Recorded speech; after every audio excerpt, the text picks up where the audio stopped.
नमस्कार मित्रांनो, स्मार्ट मराठी चॅनलमध्ये तुमचं पुन्हा एकदा स्वागत. मित्रांनो, तुम्ही आज माझा जो व्हिडिओ किंवा माझं बॅनर किंवा यूट्यूबचं जे माझं थंबनेल आहे, त्याला माझी जी हेडलाईन आहे, जादू की झप्पी. जादू की झप्पी हा डायलॉग मध्यंतरी खूप गाजला. मुन्ना भाई MBBS या फिल्ममध्ये संजय दत्त जो कोणी अडचणीमध्ये असतो त्याला जादू की झप्पी देतो. तसंच लहानपणी मुलांना अशी एक मैत्रीपूर्ण मिठी म्हणजे जादू की झप्पी मिळणं फार गरजेचं असतं. कारण अशा प्रेमळ झप्पीचा अभाव असेल तर मोठेपणी व्यक्तिमत्वामध्ये काही दोष निर्माण होण्याची शक्यता असते.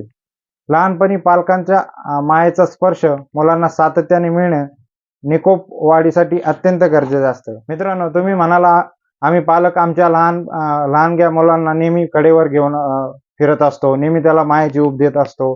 पण लहान मूल फक्त 1 ते 2 वर्षाच्या मुलांनाच नव्हे तर आपलं मूल 15-16 वर्ष होईपर्यंत जादू की झप्पी देणं खूप गरजेचं आहे.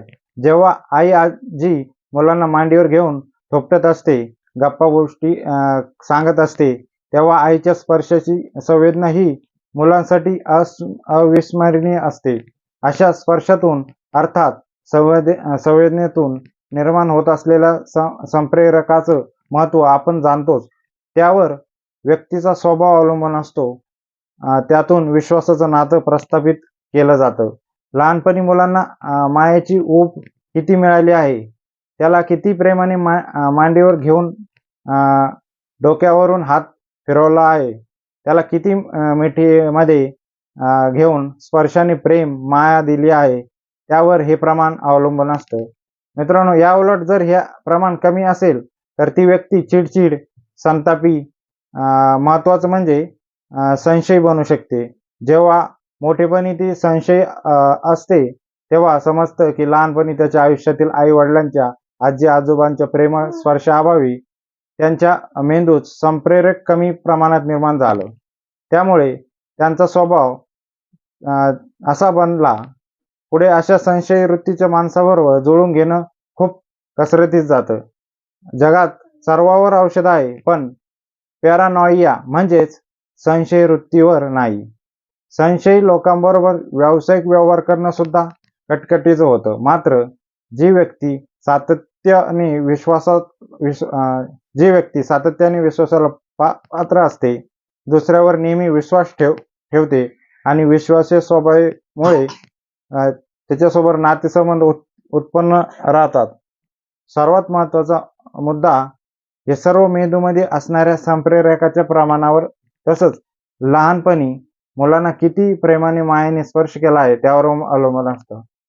आई जेव्हा बाळाला जवळ घेऊन दूध पाजते तेव्हा त्याचप्रमाणे सर्वात जास्त वाढ होत असते.